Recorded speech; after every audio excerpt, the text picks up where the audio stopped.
एक बार जोरदार तालियां हो जाएं। सर, शुरुआत करते हैं शुरू से। 4 जुलाई 2021 को कब और कैसे पता चला कि पहाड़ की बागडोर आपके हाथों में आने वाली है, और साथ ही ये भी कि मन में पहला विचार क्या आया, ये मौका है या चुनौती? देखिए, मैं सबसे पहले तो जितने भी लोग आज इस कार्यक्रम से जुड़े हुए हैं, मैं सभी को अपना प्रणाम करता हूं, सभी को मैं नमस्कार करता हूं। और आपने जो मुझे पूछा कि कब मुझे पता लगा, मैं सच बताऊं तो ये एकमात्र पार्टी भारतीय जनता पार्टी है जिसमें किसी भी कार्यकर्ता को कभी भी कोई भी काम दे दिया जाता है और उसको बताया नहीं जाता है, केवल काम दे दिया जाता है। और ठीक वैसा ही मेरे साथ हुआ कि 4 जुलाई को विधानमंडल दल की बैठक हुई, और विधानमंडल दल की बैठक तक भी मुझे पता नहीं था कि मुझे ये जिम्मेदारी दी जाने वाली है, मुझे ऐसा दायित्व दिया जाने वाला है। मैं विधानमंडल दल के अंदर बैठक में गया, और बैठक में जाकर मैं, चूंकि मेरा थोड़ा स्वभाव संकोची है, मैं थोड़ा ज़्यादा आगे आने में या फोटो खिंचवाने में या बोलने में या ज़्यादा बोलने में इस पर विश्वास नहीं करता हूँ। मैं पीछे जाकर बैठ गया था, और अचानक हमारे जो उसके पर्यवेक्षक थे, केंद्रीय कृषि मंत्री नरेंद्र सिंह तोमर जी, वो पर्यवेक्षक बनकर आए और विधानमंडल दल की बैठक हुई। आधे घंटे के बाद वो एक बार बाहर गए, और बाहर जाने के बाद उन्होंने अंदर आकर कहा कि आज विधानमंडल दल के नेता के लिए एक ही नाम आया है, पुष्कर सिंह धामी का।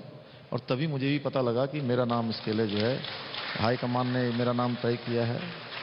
और मैं उससे पहले न तो किसी पदाधिकारी का, न किसी ऑफिस बियरर का, कहीं से भी कोई मुझे नहीं बताया गया कि आपको ये जिम्मेदारी दी जाने वाली है। जी सर, 4 जुलाई से अब तक 4 महीने से ज्यादा का वक्त हो चुका है, कैसा रहा अब तक का ये सफर?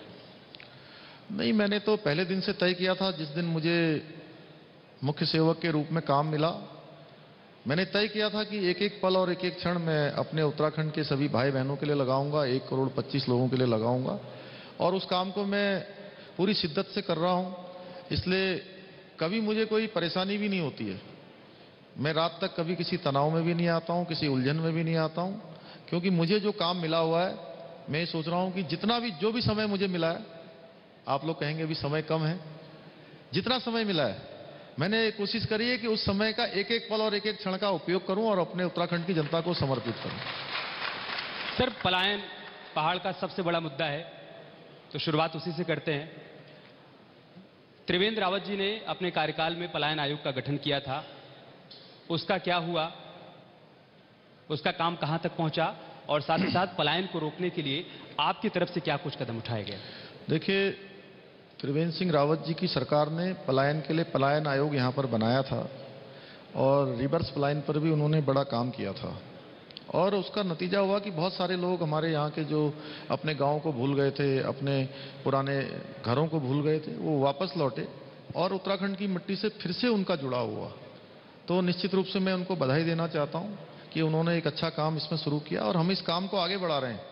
अभी हमने नया कार्यक्रम शुरू किया है, बोधिसत्व, और उसके माध्यम से हम पलायन को कैसे रोकेंगे, यहाँ पर रोजगार कैसे खड़ा करेंगे, ऐसे तमाम विशेषज्ञों का, जिन्होंने विभिन्न विभिन्न क्षेत्रों में बहुत सारी विशेषज्ञता अपनी हासिल की है, बहुत सारे क्षेत्रों में उन्होंने नाम अपना किया है, और एक अलग मुकाम जिन्होंने हासिल किया है, उन सभी को बुला रहे हैं। और अभी हमने पिछले दिनों विचार श्रृंखला इसके लिए प्रारंभ की थी, और कल हम इसमें बहुत सारे लोगों को, आज आपका कार्यक्रम हो रहा है, कल ऐसा कार्यक्रम हमारा जिसमें नीति आयोग के हमारे पीएमओ में जो सलाहकार हैं, ऐसे लोग, हमारे उत्तराखंड के जो विभिन्न विभिन्न क्षेत्रों में काम करने वाले लोग हैं, उन सभी को विचार श्रृंखला के अंतर्गत लाकर हम देख रहे हैं कि उत्तराखंड राज्य के लिए जो पलायन है, रोजगार है, ये हमारा विकास है, पर्यटन का क्षेत्र है, ऊर्जा का क्षेत्र है, हमारी कृषि बागवानी का क्षेत्र है, शिक्षा चिकित्सा का क्षेत्र है, सड़कों का क्षेत्र है, क्योंकि यहाँ बहुत प्रकार की भौगोलिक परिस्थितियाँ भिन्न भिन्न हैं। बड़ा कठिन भौगोलिक परिस्थिति का हमारा प्रदेश है, प्रत्येक वर्ष यहाँ पर आपदा आती है।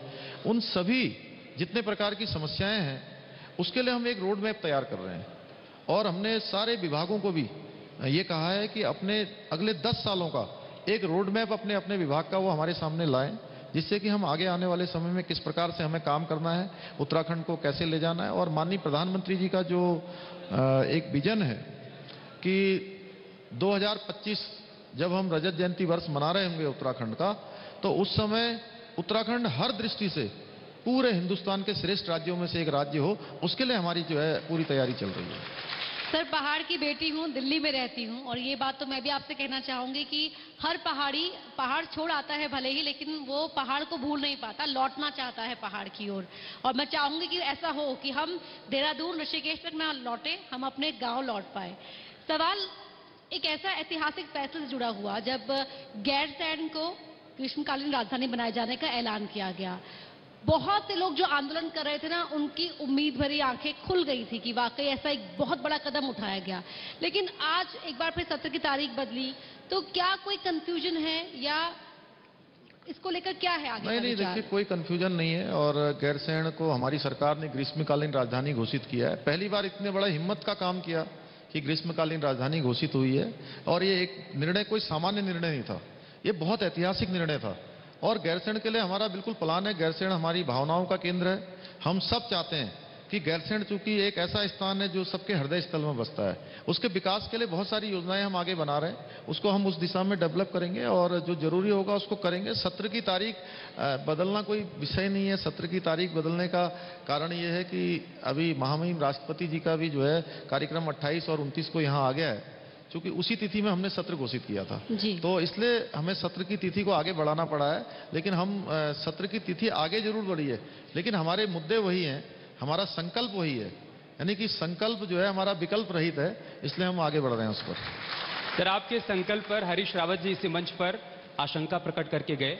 उन्होंने कहा कि गैरसैंण पर बीजेपी बरगला रही है, हम सत्ता में आएंगे तो गैरसैंण को स्थायी राजधानी बनाएंगे। वो तो सत्ता में रहे थे आपने उनसे पूछना चाहिए था, वो सत्ता में रहे तो तब उन्होंने वो काम किए नहीं।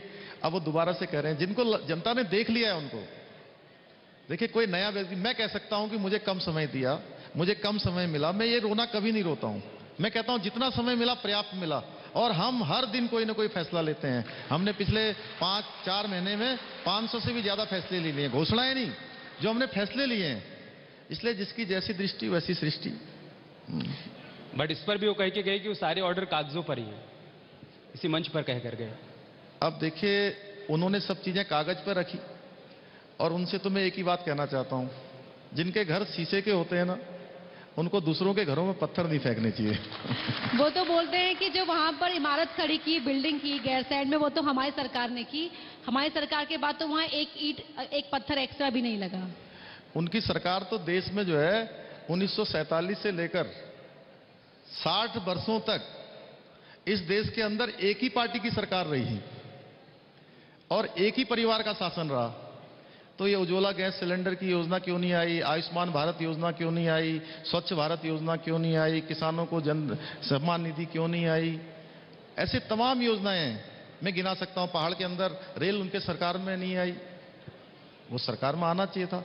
अब ठीक है, अब हरीश रावत जी कह रहे हैं तो वो हमारे बड़े वरिष्ठ नेता हैं, अब आयु भी उनकी बढ़ गई है, तो मैं उनका बेहद सम्मान करता हूं व्यक्तिगत रूप से। सर, आप एक युवा मुख्यमंत्री हैं और इस प्रदेश के युवाओं को आपसे बहुत उम्मीदें हैं। जब आपने सत्ता संभाली तब आपने कहा कि बहुत जल्द हम यहाँ पर 22,000 युवाओं को नौकरी देंगे। वो कहाँ तक पहुँच पाया है वो लक्ष्य? और साथ ही साथ हरीश रावत इस पर ये कहकर गए हैं कि 3200 नौकरियों का आंकड़ा भी अगर पेश कर दें तो मैं चैलेंज करता हूँ। मेरे पास 17,000 का आंकड़ा है जो सरकारी नौकरियां अभी तक मिल चुकी हैं। वो आंकड़ा मैं अभी आपको उपलब्ध करा दूंगा, आपके माध्यम से मैं चाहूंगा कि सारे दर्शकों को दे दिया जाए। और उन्होंने ये भी कहा था कि मैं राजनीति से संन्यास ले लूंगा अगर 3200 से ज्यादा जो है अगर नौकरियां दी होंगी तो। हमने, हमारे प्रवक्ता जी ने, सरकारी प्रवक्ता जी ने अगले दिन ही प्रेस कॉन्फ्रेंस करी थी और 17,000 का आंकड़ा दिया था। वैसे हम चाहते नहीं कि वो संन्यास लें, उनकी जरूरत है हमें तभी हमारा लक्ष्य पूरा होगा। सर, डबल इंजन की सरकार को जहां बीजेपी हर मन से ये कहती है कि विकास फिर हर दरवाजे तक पहुंचेगा, उसी डबल इंजन की सरकार पर कांग्रेस, हरीश रावत सभी सवाल उठाते रहे, कहा कि डबल इंजन तो स्टार्ट ही नहीं हो पाया। देखिए, डबल इंजन की सरकार में बहुत सारे काम हुए हैं। अब उनको क्या है कि उन्होंने अपने समय में कोई काम किए नहीं, इसलिए विपक्ष में उनको कुछ बोलना है, लेकिन उत्तराखंड की जनता जानती है, हिंदुस्तान की जनता जानती है कि डबल इंजन की सरकार में किस तेज गति से काम हुआ है। आज ऑल वेदर रोडें यहाँ पर बन रही हैं, यहाँ पर कर्णप्रयाग से ऋषिकेश रेल लाइन बन रही है, केंद्र सरकार की योजना है। इसी के साथ साथ अभी हमारा एम्स का जो ऋषिकेश वाला एम्स है बहुत तेजी से चल रहा है, हजारों लोगों की रोज ओपीडी होती है।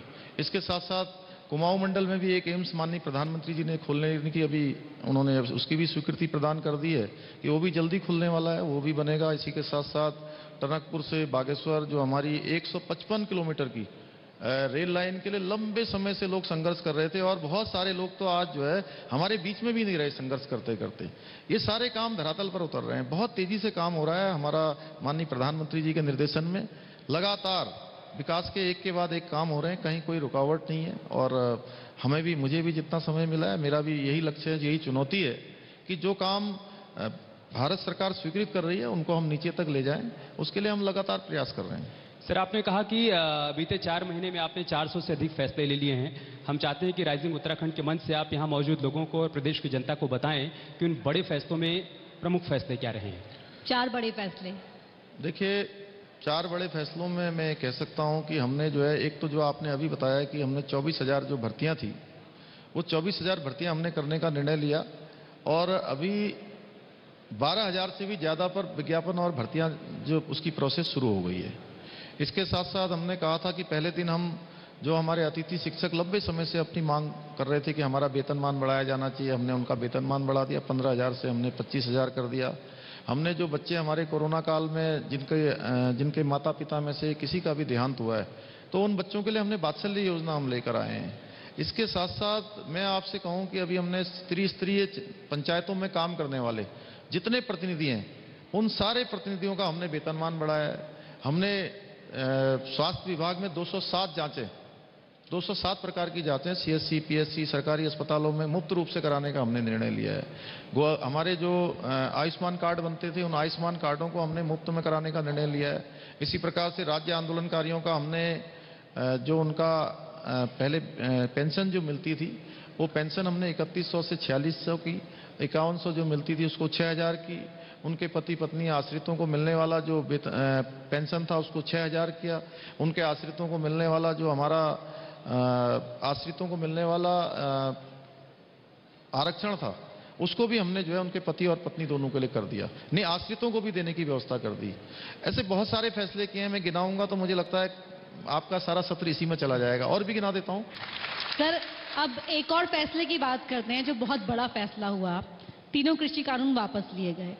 क्या उत्तराखंड में ये कितनी राहत दे पाएगा, क्योंकि चुनाव करीब है, हरिद्वार हो गया, उधम सिंह नगर हो गया, ये प्रभावित है क्षेत्र। देखिए, मैं प्रधानमंत्री जी के इस कदम का बहुत स्वागत करता हूं कि उन्होंने बहुत बड़ा दल दिखाया और देश हित में उन्होंने जो भी निर्णय लिया, हम उनके निर्णय का स्वागत करते हैं। हमने देश हित के अलावा कुछ नहीं सोचा है। हमारी पार्टी हमेशा इस विचार पर चलती है कि देश प्रथम, पार्टी द्वितीय और व्यक्ति अंतिम का जो सिद्धांत है वो हम सब पर लागू होता है। और माननीय प्रधानमंत्री जी हमारे राजनीति के क्षेत्र के इतने बड़े विजनरी वो हैं, उनको सब पता है, और उन्होंने जो फैसला लिया है मैं उनका स्वागत करता हूँ।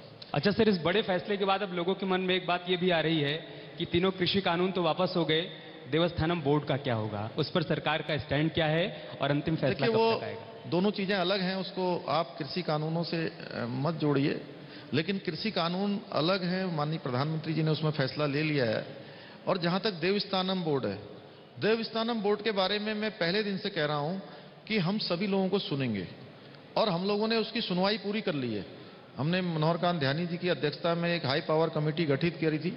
उस कमेटी ने 25 तारीख को कल अपने 3 महीने का कार्यकाल पूरा कर लिया है। एक उनकी पहले अंतरिम रिपोर्ट आई थी, अब उनकी अंतिम रिपोर्ट आ गई है। हम उसका अध्ययन कर रहे हैं, आज रात को ही हम उसका अध्ययन करेंगे। पूरा अध्ययन करने के बाद, सभी लोगों से बात करने के बाद, सारे जनप्रतिनिधियों से बात करने के बाद हम उस पर फैसला करेंगे।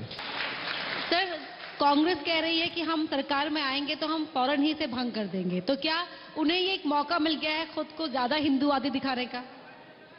देखिए, देश में जब से मोदी जी देश के प्रधानमंत्री बने हैं, जो लोग तुष्टीकरण की राजनीति करते थे, हालांकि मैं सभी का बड़ा सम्मान करता हूं, लेकिन जो तुष्टीकरण की राजनीति करते थे, मंदिरों में जाते नहीं थे, टीका कभी लगाते नहीं थे, जैसे मैं जनेऊ पहनता हूं, देखिए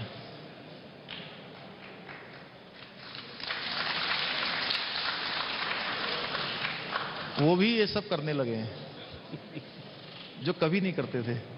इसलिए जनता जानती है, और ना नौमन तेल होगा ना राधा नाचेगी।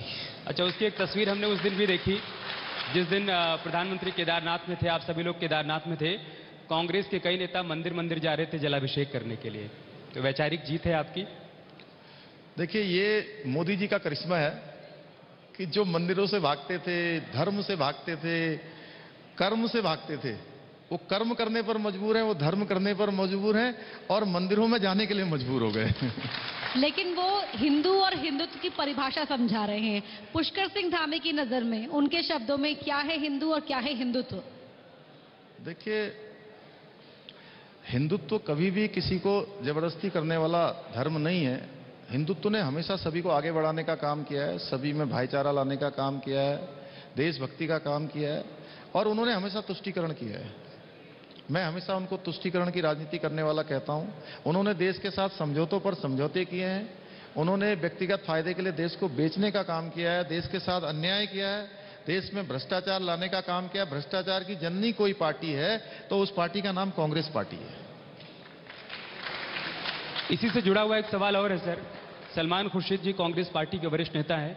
अभी हाल फिलहाल में उनकी किताब आई है, और उस किताब में उन्होंने हिंदुत्व की तुलना ISIS और बोको हरम से कर दी है। देखिए, उसकी जितनी निंदा की जाए उतनी कम है, और ये कांग्रेस पार्टी की सोच है, और कांग्रेस पार्टी ने हमेशा वोटों की राजनीति करी है। और सलमान खुर्शीद ने जो कहा है वो पूरे कांग्रेस पार्टी की, जो एक उनकी पहले से परिपाटी चली आई है, जो उनकी नीति है, जो उनका काम है, जो तुष्टीकरण है, वो सलमान खुर्शीद की किताब में भी प्रदर्शित होता है। उनकी जितनी निंदा की जाए उतनी कम है। आपने 26/11 का जिक्र किया, मुंबई हमले का। मुंबई हमले को लेकर अभी मनीष तिवारी की एक किताब आई है, उसमें उन्होंने कहा है कि 2008 में जो जवाब पाकिस्तान को देना चाहिए था, जो एक्शन उसके खिलाफ लेना चाहिए था, वो तत्कालीन सरकार ने नहीं लिया था। देखिए, जहां तक मैं जानता हूं, क्योंकि मैं एक सैनिक का बेटा हूं, और मैं सेना के साथ मेरा भावनात्मक लगाव भी है, व्यक्तिगत लगाव भी है, हर प्रकार का जुड़ाव भी है। तो पहले सेना को किस प्रकार के अधिकार होते थे 2014 से पहले? 2014 से पहले अगर कोई गोली आती थी पाकिस्तान की तरफ से या दूसरे बॉर्डर की तरफ से या आतंकवादियों की तरफ से, तो उसके लिए उनको पहले अपने जो कंपनी वाला होता था वो अपने ब्रिगेड में फोन करता था। आप ब्रिगेड समझ रहे हैं? एक होती कंपनी जिसको बोलते हैं बटालियन, और बटालियन से ऊपर होता है ब्रिगेड। ठीक है, ब्रिगेड से ऊपर होता है डिव, और डिव से ऊपर होता है कमांड, और कमांड से ऊपर फिर जो होता है सीधे जो हमारा चीफ का जो ऑफिस होता है, थल सेना अध्यक्ष का, या तीनों सेनाओं के जो अध्यक्ष होते हैं वहां तक, या मंत्रालय। तो प्रक्रिया कहां चलती थी? पहले बटालियन में गोली चल रही है, उसके लिए डिव में पूछा जाएगा, डिव वाले जो है कमांड में पूछेंगे, कमांड वाले जो है अपने मंत्रालय में पूछेंगे, मंत्रालय वाले वहां मंत्री से पूछेंगे, उसके बाद फैसला होता था। तब तक 2 दिन गुजर जाते थे। प्रधानमंत्री मोदी जी के बनने के बाद यह हुआ कि अब कोई गोली आएगी तो गोली का जवाब किसी से पूछने की जरूरत नहीं होगी, गोली का जवाब गोली से दिया जाएगा। ये पहली बार हुआ। ये उनकी बात का जवाब है, मैं बताना चाहता हूं देश को। सर, एक तस्वीर का जिक्र करना चाहूंगी। केदारनाथ में जब अभी प्रधानमंत्री आए थे तो हमने देखा कि किस तरह से उन्होंने आपकी पीठ थपथपाई। वो भरोसा जो उन्होंने आप पर जताया, डायरेक्टली और इनडायरेक्टली, क्या उस भरोसे को लेकर जनता के बीच जाएंगे, या जो सवाल उठ सकते हैं कि क्यों 3 सीएम बदलने पड़े, उनका जवाब देने के इरादे से जनता के बीच जाएंगे? नहीं, देखिए, 2 चीजें हैं। एक तो प्रधानमंत्री जी का जो नेतृत्व है, उनका आशीर्वाद हमारे ऊपर है, और दूसरा जनता के बीच में कहीं ऐसी बात नहीं है। सरकार में 3 मुख्यमंत्री बदल गए हैं, 4 बदल जाते कोई बात नहीं, सरकार वही है, केवल चेहरा बदला है। हम नीतियां वही लागू कर रहे हैं, और हम उन सभी चीजों को लेकर जाने वाले हैं जनता के बीच में। मुझे स्वीकार करने में कोई हर्ज नहीं है। केजरीवाल जी ने दिल्ली में 200 यूनिट बिजली फ्री की, उसके बाद से आज तक वो सत्ता में बरकरार है। यही दांव उन्होंने यहां भी चला है ये आपको चुनौती लग रहा है या फिर चुनौती का कोई तोड़ निकाल लिया है, आप लोग भी कुछ फ्री करने वाले हैं? नहीं, कोई चुनौती नहीं है। देखिए, दिल्ली में अलग परिस्थितियां हैं, उत्तराखंड में बहुत स्वाभिमानी लोग रहते हैं, बड़े राष्ट्रवादी लोग रहते हैं, और यहाँ पर कोई भी जो है, जो बातें हैं, जो जुमले हैं, उन पर यहाँ की जनता आने वाली नहीं है। यहाँ की जनता थोड़ा बहुत कष्ट सह सकती है, लेकिन वो अपने स्वाभिमान के साथ कभी समझौता नहीं कर सकती है। सर, एकदम आखिरी सवाल, राइजिंग उत्तराखंड के मंच से उत्तराखंड के लोगों को आप क्या संदेश देना चाहते हैं? देखिए, मैंने 4 जुलाई 2021 को मुख्य सेवक के रूप में काम करना शुरू किया। तब से लेकर आज तक जितना भी मेरे शरीर में जितनी ताकत है, जितनी मेरी सोच है, जितना मेरा विवेक है, मैंने एक एक क्षण और एक एक पल उत्तराखंड के लिए लगाया है।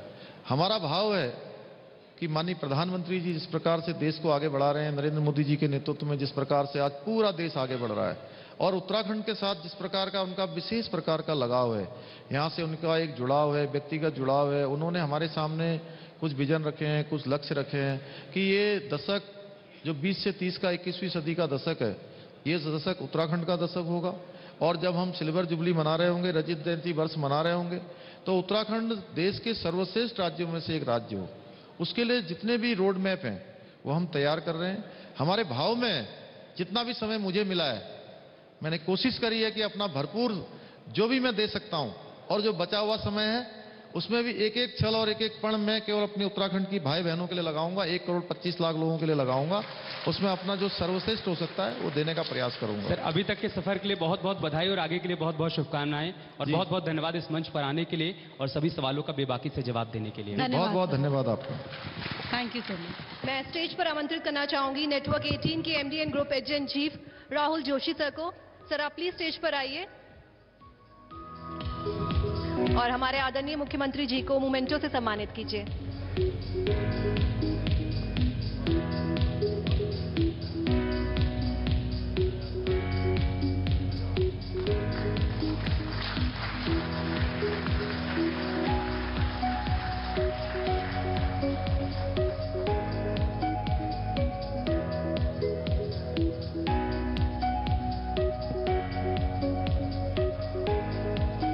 बहुत बहुत धन्यवाद sir, thank you so much.